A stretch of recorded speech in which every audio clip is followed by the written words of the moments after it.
Meu nome é Dione Carlos, eu sou dramaturga, roteirista, atriz. Antes de tudo isso, sou mãe, sou uma mulher negra. Vou fazer aqui uma audiodescrição que eu acho importante. Sou uma mulher negra, de cabelos cacheados, estou usando um vestido amarelo, tenho uma tatuagem de uma onça no ombro direito e estou sem maquiagem.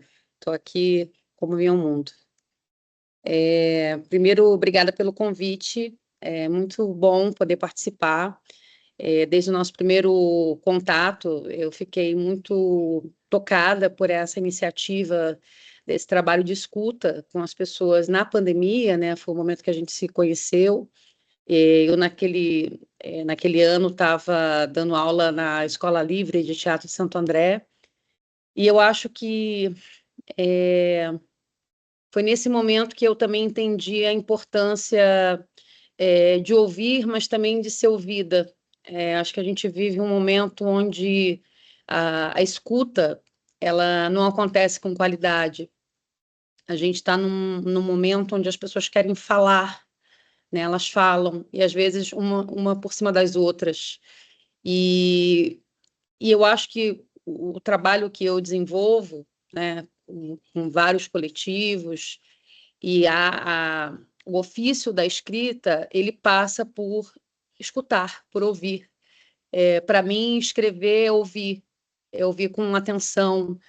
Se teatro é o lugar de onde se vê com atenção, com intensidade, eu acho que escrever é o lugar de onde se ouve com intensidade, com atenção plena. E o teatro, ele ainda é um lugar onde a gente consegue contemplar e ouvir outro ser humano com uma certa qualidade, né? Porque nesses espaços, embora algumas pessoas não respeitem isso, o celular não é um lugar onde, melhor, o teatro não é um lugar onde o celular é aceito com tranquilidade. Então, é um dos poucos espaços onde a gente não está conectada com um aparato tecnológico para tentar se comunicar. A gente está ali diante de outro ser humano, vendo essa pessoa falar um texto, corporificar palavras, corporificar a poesia.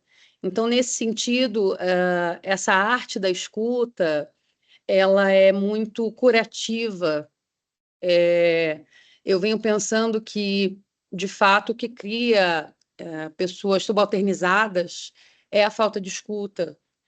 E ouvir é um ato político poderoso no sentido de tornar a outra pessoa visível, inclusive em determinadas situações, ampliar vozes, mais do que dar voz, né? Todas as pessoas têm vozes, o que elas precisam é dessa ampliação, né, dessas vozes que muitas vezes não são ouvidas. Então, acho que o trabalho que eu venho desenvolvendo na dramaturgia, ele passa por essa tentativa, essa busca de cura, no sentido de cuidado, no sentido de convidar as pessoas a quererem escrever, a quererem se colocar em cena, a se tornarem protagonistas das suas histórias.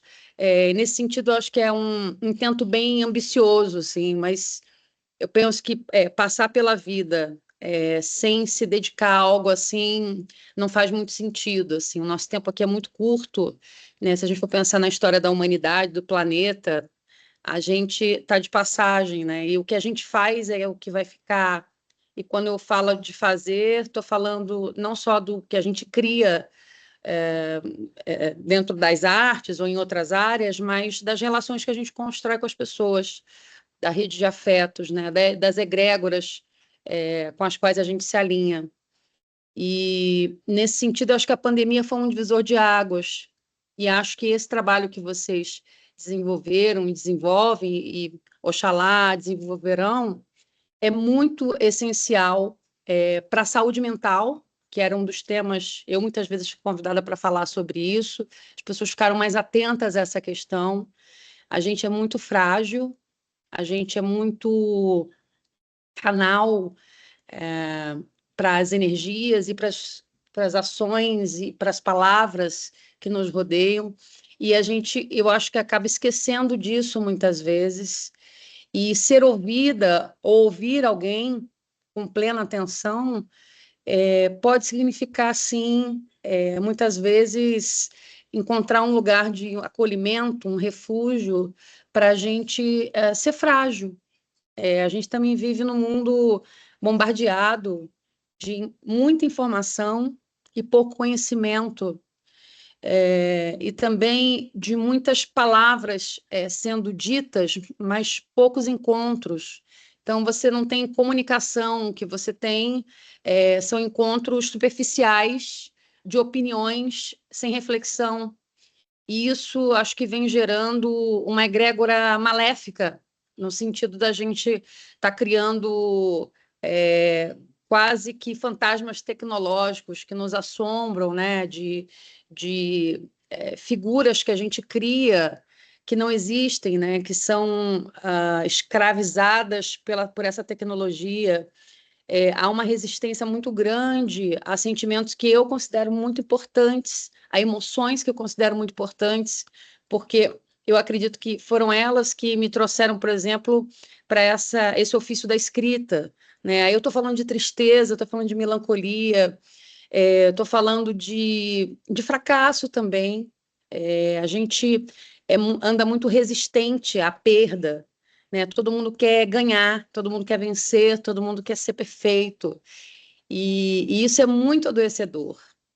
Então, ser ouvida, ouvir alguém, é criar um espaço onde é possível refletir sobre situações como essa, sobre emoções como essa, onde a gente consegue elaborar situações que a gente não dá conta sozinha.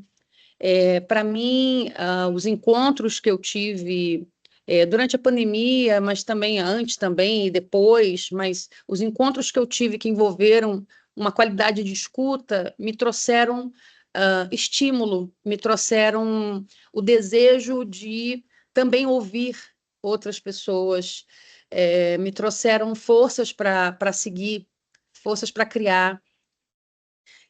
Eu tenho minha filha, né, que tem autismo não verbal, e eu escuto muito a minha filha, né? Eu aprendi a ouvir no silêncio, e ela tem sido uma espécie de professora, de mestra, para me mostrar que é muito importante a gente viver o presente. Eu acho que das pessoas que eu convivo, talvez ela seja a única que eu conheço que de fato vive o presente e que se comunica dentro de um silêncio, às vezes com algumas vocalizações, né, cantarolando, mas ela é extremamente comunicativa, ao ponto das pessoas perguntarem por ela quando me encontram, dizerem que sentiram saudade. Então, assim, ela consegue se comunicar de uma maneira muito profunda, e muito independente das palavras, né? É claro que eu, né, o pai, a família, enfim, nós buscamos por muito tempo essa fala organizada, né, nela,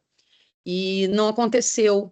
E eu tive que reaprender a lidar com a comunicação, porque ela não é uma menina que usa linguagem de sinais, né? Ela também não se comunica por outro meio, a gente não conseguiu isso com ela, mas ela criou uma forma de se comunicar. Então, essa escuta do silêncio, ela vem me fazendo refletir sobre a minha própria forma de me comunicar, porque eu acho que mais importante até do que falar é a gente aprender a ouvir.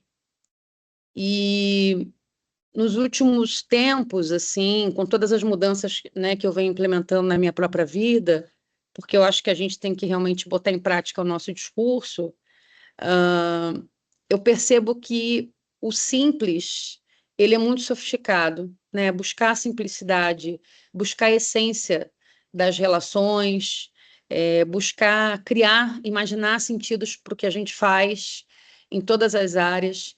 Isso passa por apurar essa qualidade de escuta, mas também aprender a falar, aprender a se abrir.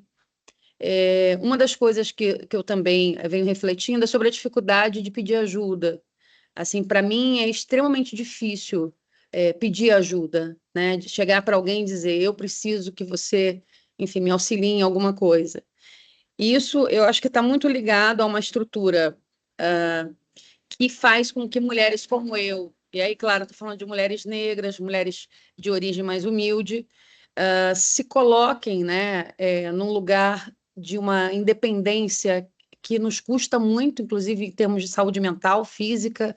Eu venho conversando muito com uma amiga e a gente refletindo sobre isso, né, sobre a nossa dificuldade de pedir ajuda, mas também sobre como a gente pode transformar essa postura de modo que a gente consiga construir um lugar seguro, talvez entre a gente, para conseguir falar sobre as nossas questões. Eu acho que essa fala reflexiva, seja numa terapia, seja mesmo ali na relação com uma amiga, são atividades relativamente novas para pessoas como nós, né, com essa origem do lugar que eu venho. Então, é uma conquista. Eu acho que tem aí uma busca por uma saúde, tem uma busca por se dar o direito de imaginar e de ter a imaginação como uma espécie de norte, de bússola, para uma vida mais plena, para uma vida onde a gente promova o encontro mesmo de um espírito forte com um corpo saudável, né, com pensamentos sadios. E, e isso sem dúvida nenhuma, uma das conquistas assim que eu atribuo a essa qualidade do ouvir e de ser ouvida. Eu acho que é isso. Em sala de aula, para mim, como eu já falei antes, né, eu estava dando aula na Escola Livre de Teatro Santo André, na época da pandemia, dei muitas aulas online, dei muitas oficinas, não somente lá, mas em vários lugares. Acho que foi a época que eu mais dei aula na vida. E aí você percebia como as pessoas estavam carentes, né, da escuta, mas também de palavras, né, que pudessem oferecer algum tipo de conforto. E eu só soube oferecer conforto e só encontrei conforto na literatura, na dramaturgia e na música também. E eu acho que nesse momento a gente entendeu a importância das artes, né? As artes, elas têm esse papel de colocar as sombras no centro para que a gente lide com essas sombras, para que elas não nos engulam, mas também é capaz de criar momentos e de construir uma estrutura que te permita ir um pouco além dessa ideia de um ser finito que veio aqui para nascer, crescer, reproduzir e morrer, mas de alguém que consegue construir imaginário. Então, nesse sentido, a sala de aula foi um lugar muito rico para mim, onde eu também pude me reencontrar com a menina que eu fui, com a adolescente que eu fui, com a jovem que eu fui. E hoje fico pensando que tem alguém lá na frente mais velha que me observa e também diz a mesma coisa que essa mulher que eu sou hoje dizia para a jovem que eu fui, né? Venha, continue, persista, não desista. Eu estou aqui para te ouvir.